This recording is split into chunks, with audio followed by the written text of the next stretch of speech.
Sometimes the person you think is your biggest mistake turns out to be the one who saves you from yourself. I walked into the building as a nobody, shaking hands, messy heart, no confidence at all. And the man who fired me on my first day is the same man who changed my life forever. This isn't just a workplace story. It's the moment my whole world flipped because of him. My name is Leora Vale, and if clumsiness was a sport, I'd probably hold a national championship title. I wasn't born dramatic life, just kept handing me scenes no one could rehearse for. But nothing, absolutely nothing, prepared me for the day I walked into Haley Orion Enterprises, the most intimidating corporate tower on the west side of Manhattan, and met Kieran Hale, the man people whispered about, the man they called the Frost King, the CEO with a stare sharp enough to slice steel. And unfortunately, my new boss. I still remember that morning vividly. My alarm didn't ring, the subway stalled, my shoe heel broke, and the New York rain decided to personally bully me.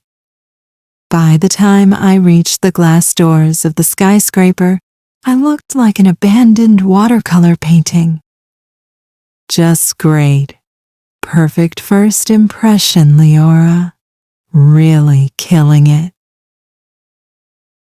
I pushed inside, clutching my bag, slightly breathless. The marble floors were so polished I saw my reflection pale, anxious, and soaked. "Are you the new assistant?" the front desk woman asked, blinking at me like she wasn't sure whether to hand me a towel or call security. "Yes, Leora Vale." I tried to smile. It twitched. She nodded. "Mr. Hale is waiting in his office. Don't keep him waiting. He hates that." Of course he does. I walked toward the private elevator, praying the universe would go easy on me just this once. Doors slid open, and as I stepped in, I inhaled the faint scent of expensive cologne and cold air. 30 seconds to the top floor, 30 seconds to change my life or ruin it. When the elevator chimed, I stepped out and found a hallway lined with frosted glass panels and dark wood. Everything looked so precise, so geometric, like the place itself had a personality disorder called perfectionism. I took 2 steps forward and froze. There he was, Kieran Hale. Tall, controlled, carved from calm storms, jet black hair swept back neatly, jaw sharp, suit tailored like it obeyed him. He stood in front of his office door, arms crossed, eyes fixed on me. And just like the rumors said, his stare was ice. "You're late," he said, voice smooth but cold enough to frost glass. I opened my mouth, panic flooding my chest. I know, sir. I'm so sorry. The subway stopped and it started raining, and..." He held up a hand. "Spare me the weather report." My throat tightened. "Step inside." His office looked like something out of a billionaire architect's dream. Floor-to-ceiling windows, black marble desk, screens everywhere, a city view that could make your heart stutter. Kieran walked behind his desk and sat, not once breaking eye contact. "Let's make this quick," he said. You're here as a temporary assistant, 3 months trial. You follow instructions exactly. You keep my schedule flawless. You don't make mistakes? My heart thumped. Mistakes? I practically breathe mistakes. Yes, sir, I whispered. Speak up. Yes, sir. He tapped a file. Your first task, confirm the board meeting for tomorrow and send the updated presentation to my drive. Should be simple, if you can handle simple. And that, ladies and gentlemen, is where the universe decided to say, let's add some chaos. When I reached for the file, my hand brushed the edge of his coffee mug. The mug wobbled again, and tipped right onto his desk. Hot coffee spilled everywhere, papers, schedule sheets, maybe even his dignity. My soul left my body. Kieran stood slowly, very slowly, like a villain powering up. His jaw clenched so tight the tendons sharpened. I squeaked, literally squeaked. I'm so sorry, oh God, this wasn't please. He exhaled heavily, looking at the mess like it was a personal insult. Clean it, he said quietly. Quietly was worse than yelling. I scrambled for tissues, napkins, anything. My hands were shaking so much the tissues kept tearing. He watched me the whole time, arms crossed, expression unreadable. Stop, he finally said. I froze. Sit. I sat. He pressed his palms together, inhaling once. Leora, do you understand what this looks like? Like I'm an idiot? I muttered before thinking. His brow twitched, maybe surprise, maybe amusement, maybe rage. Hard to say. Like you're not focused, he said, not settled, not confident, and this job requires someone who doesn't fall apart. My chest squeezed. He wasn't wrong, but it still hurt. He looked at me, really looked at me for the first time. Not just a clumsy girl who spilled coffee. Not just the late assistant. Something softer flickered in his eyes, but only for a second. Why do you want this job? He asked suddenly. I blinked. No one had asked me that, not even myself. I want a fresh start, I whispered. My life's been falling apart for months. I need something stable, something that makes me feel like I'm worth something again. Silence. Kyron leaned back. The ice in his expression didn't melt, but it shifted like he'd seen a version of me I didn't know anyone could notice. Get your mistakes out today, he said softly. Because starting tomorrow, there won't be room for any. My breath caught. Did he just not fire me? I nodded desperately. I promise I won't let you down. He didn't answer. Just picked up a fresh set of papers. And that was the moment, the exact second, I realized something terrifying. This man was going to ruin me. Or save me. Maybe both. Was the day everything cracked open. It started the next morning too early, too quiet, and too cold for Manhattan in spring. I arrived an hour before everyone else, determined not to repeat yesterday's disasters. My clothes were dry, my hair wasn't a mess, and my shoelaces were double knotted like I was preparing for war. I walked into the office with a shaky breath. The lights were dim. The entire top floor felt like a museum. Silent, massive, and way too clean for comfort.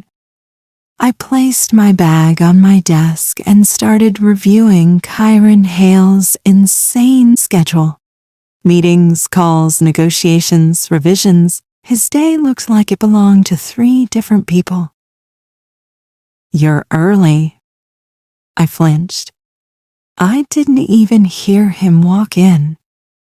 Kyron stood behind me, suit jacket off, sleeves rolled up, hair slightly undone like he hadn't slept much. The soft morning light catching on the edges of his features made him look less like a CEO and more like a man carrying the weight of 10 worlds. "Yes, sir," I said quickly. "I thought I should." "Good." He didn't let me finish. But there was no ice today. Just neutral, almost calm. He walked past me toward his office, but paused mid-step. "Leora." My heart panicked. "Yes?" "You don't need to be afraid of me." "Oh. Then why did he say it like it was a warning?" I swallowed. I'm not afraid." He raised an eyebrow. "Your hands say otherwise?" Before I could respond, he disappeared into his office. Oh. My hands were shaking. Great. Of course. I spent the next hour organizing documents, prepping call memos, and updating his presentation deck. It wasn't perfect, but at least nothing was on fire this time. But my streak of success lasted exactly 46 minutes. At 9:16 a.m., Kyron walked out and said, "I need you to reschedule the investor call and bring me the Crestwell contracts. And Leora, try not to drop anything." He wasn't being mean. He was being honest, which somehow stung more. I rushed towards the archives room, found the Crestwell file, pulled it off the shelf. And the entire stack of files on that row collapsed on me like a paper avalanche.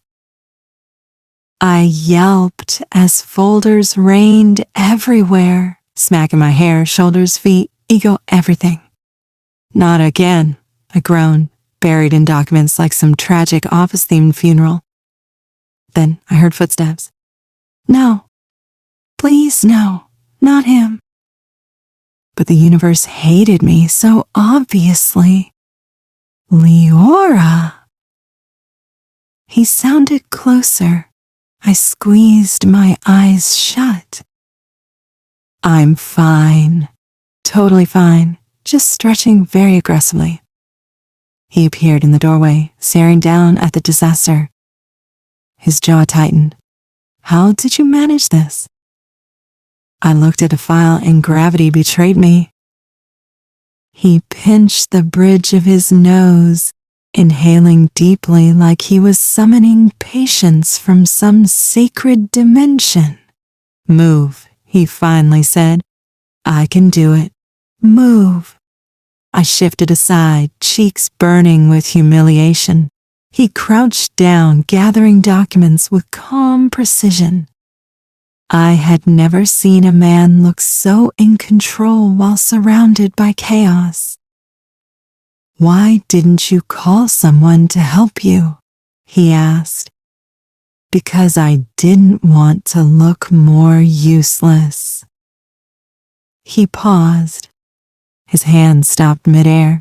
His eyes lifted. And for the first time since I'd met him, he didn't look like the Frost King. He looked human. "You're not useless," he said quietly. "You're inexperienced. That's different." My throat tightened. It doesn't feel different. He picked up the last folder and handed it to me. It will. He stood. I didn't. My knees wouldn't move. Are you okay? He asked, sounding genuinely concerned. I blinked hard, trying to stop the tears that threatened to fall. Not here, not in front of him. I'm okay, I whispered. You're lying. I'm trying. Kyron exhaled slowly. Come with me. My stomach dropped. Are you firing me? No, he said, walking ahead. If I wanted to fire you, you'd already be packing your desk. Well, honesty appreciated, I guess. I followed him into his office. He gestured to the chair across from his desk. Sit. I sat.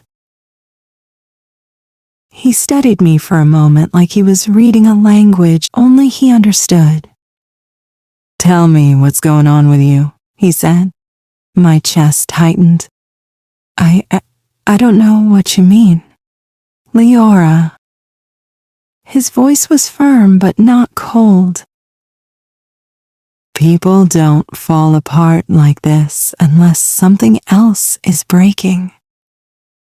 I stared at my hands twisting in my lap. Do you want the short version? I whispered, or the real version? The real one. I inhaled shakily. My life kind of imploded, I said softly. I left a toxic relationship. My apartment lease ended. My savings disappeared into bills. My confidence evaporated. And now I'm here holding everything together with duct tape and prayers. His expression shifted barely, but enough for me to see it. Not pity. Not annoyance.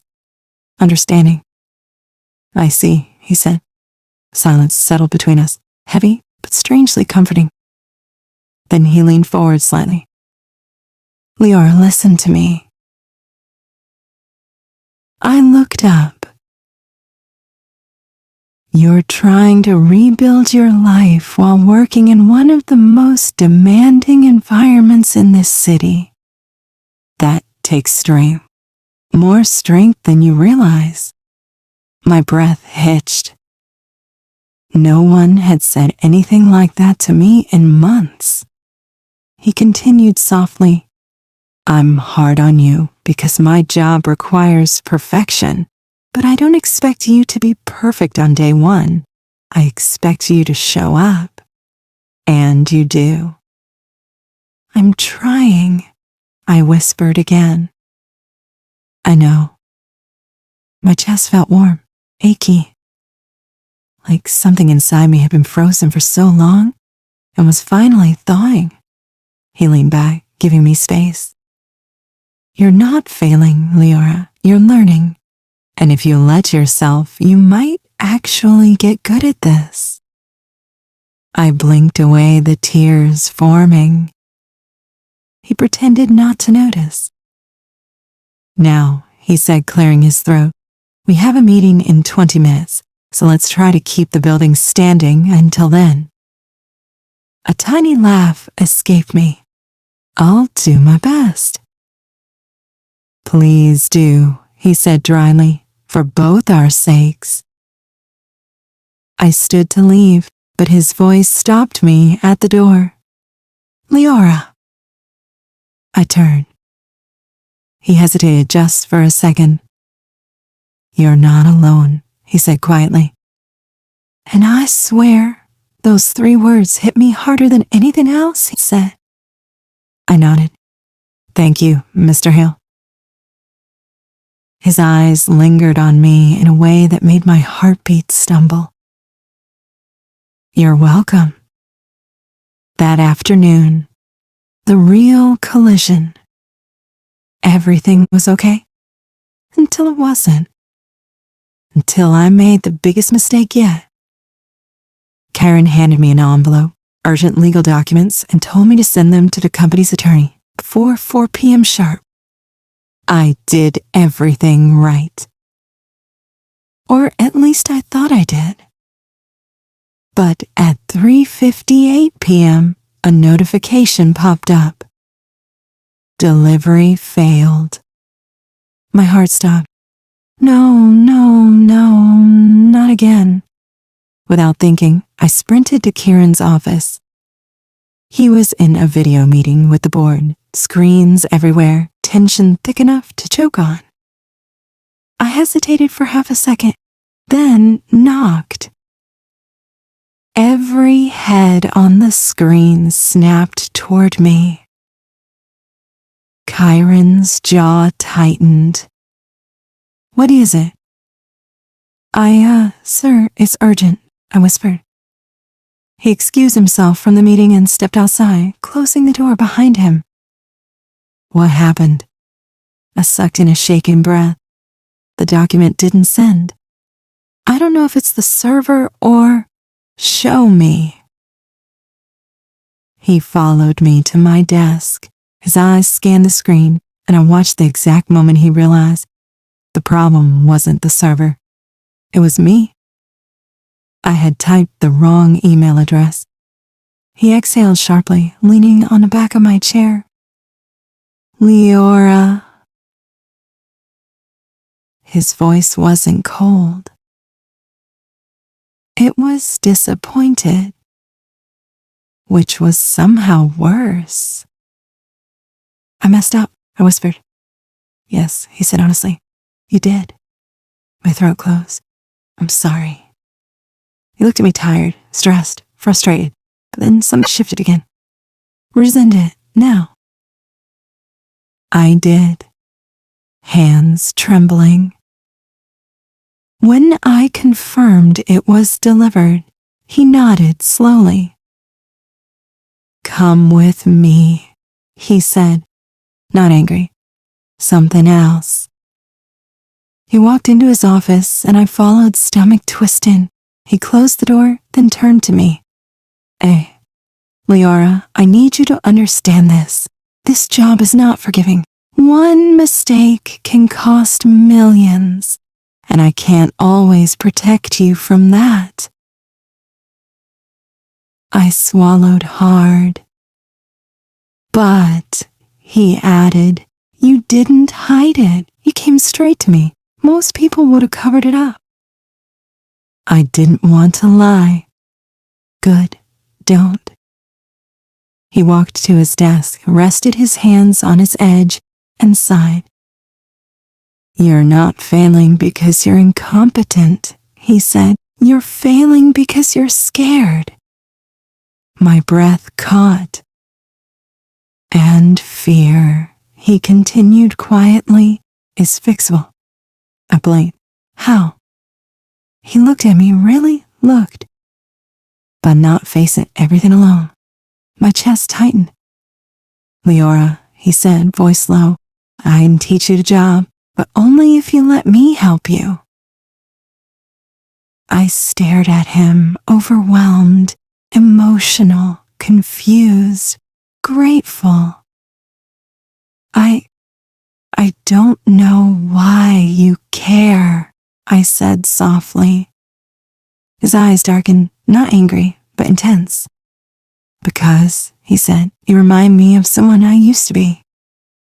Before I could ask what that meant, someone knocked on the door. The moment broke. Kieran straightened, mask sliding back into place. We'll continue this later. But my heart knew something before my mind did.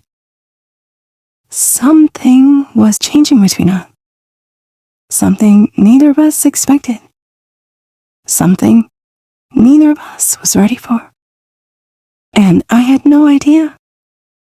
Things were about to get a lot more complicated. The night everything changed. 3 days after the email disaster, Kieran and I had somehow found an odd rhythm together.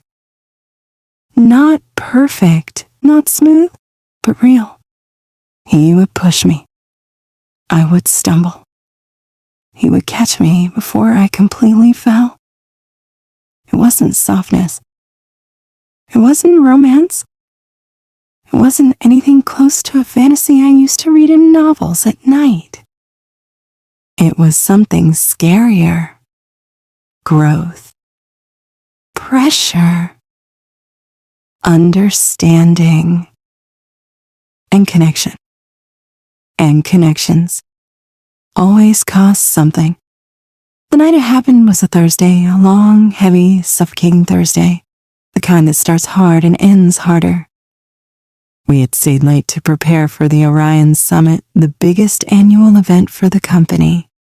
I sat at my desk, exhausted, surrounded by half-finished notes and glowing screens, when Kieran walked out of his office. It was past 10 p.m. Most of the floor was dark. The city buzzed outside the tall windows. "You should go home," he said, voice low. "I still have the vendor emails to finish. I'll handle them." I blinked. "You? Handle vendor emails?" One corner of his mouth twitched. Almost a smile. Almost. "I'm not incapable," he murmured. "I didn't say you were. I said I just thought CEOs didn't do that." "I do whatever needs to be done." He glanced at my tired face. "Oh, you've done enough for today. Go home." Something inside me tightened. Home. He didn't know that I didn't really have one. Just a room I rented temporarily. A place with no memories, no warmth, no identity. Home, I repeated softly. Right. He watched me for a moment longer than he should have. "Leora," he said gently, "you look like you're about to fall apart." "I'm fine." "You always say that. And you always question it." "Because you lie badly," he said. I looked down at my hands. "I don't want to be a burden." "You're not." That shouldn't have hit me the way it did. But it did, sharp, unexpected, deep. Maybe because no one in my life had ever said it. His voice softened even more. "Come with me." I swallowed. "Where?" "My office." I hesitated. "Why?" He didn't answer. Just waited. Something in me trusted him. Something fragile but loud. So I followed. The moment of truth. His office looked different at night. Softer, quieter. Like the walls could breathe again. He sat on the edge of his desk. No distance, no CEO armor, just him. "Leora," he said gently, "sit." I sat across from him, confused, nervous, exhausted. He took a slow breath. "I need to ask you something." I nodded, heart thumping. "Are you okay?" The question was too simple. Too kind. Too dangerous. "Why does it matter?" I whispered.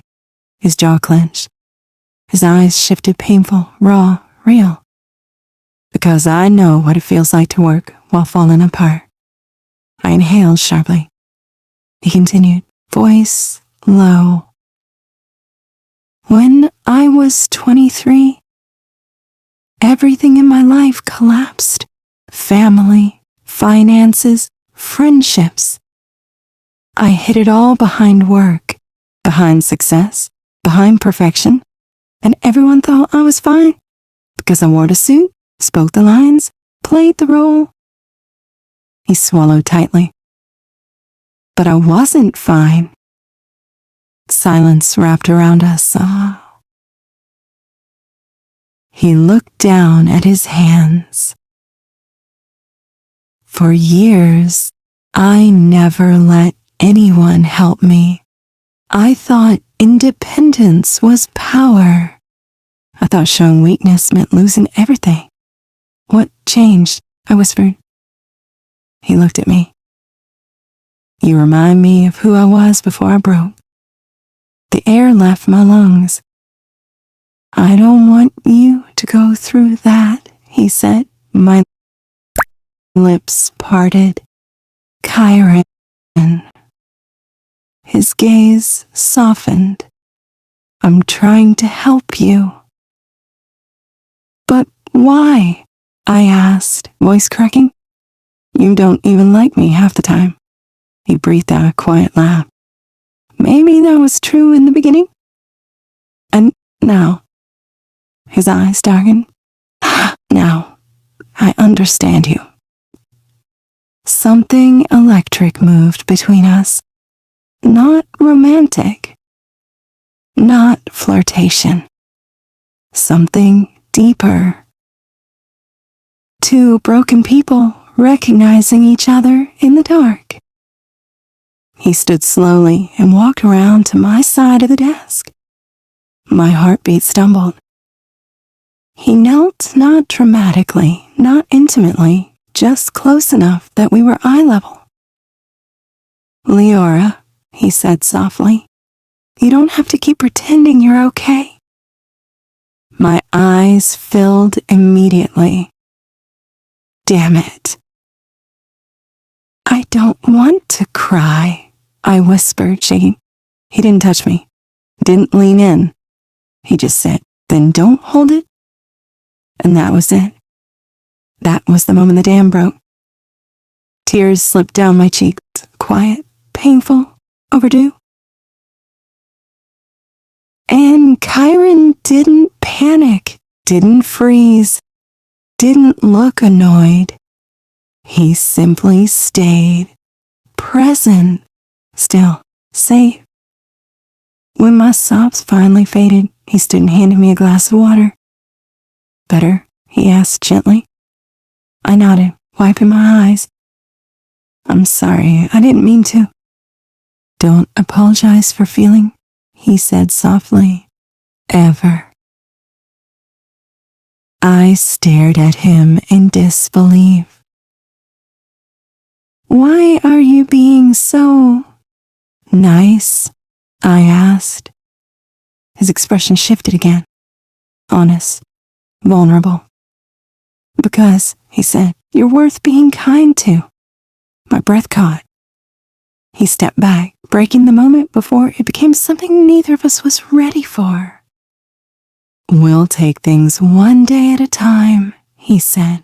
No pressure, no judgments, just progress. I felt my entire chest warm. Okay, I whispered. He gave a small nod. Good night, Leora. I stood, but before I reached the door, I stopped and turned. Kyron? He looked up. Thank you, I said softly. He didn't smile fully, but something in his eyes did. Anytime. And when I walked out that night, I realized something terrifyingly beautiful. I wasn't afraid of him anymore. I trusted him. And he trusted me. Whatever we were becoming, it was bigger than a job. It was the start of something that healed. Something that changed everything. Something that felt almost like a new beginning. Sometimes the people who seem cold are the ones who know exactly how it feels to break. And sometimes the person you fear the most becomes the one who teaches you how to stand again. If this story touched your heart, so like and subscribe our channel and share it forward. Maybe someone out there needs this reminder.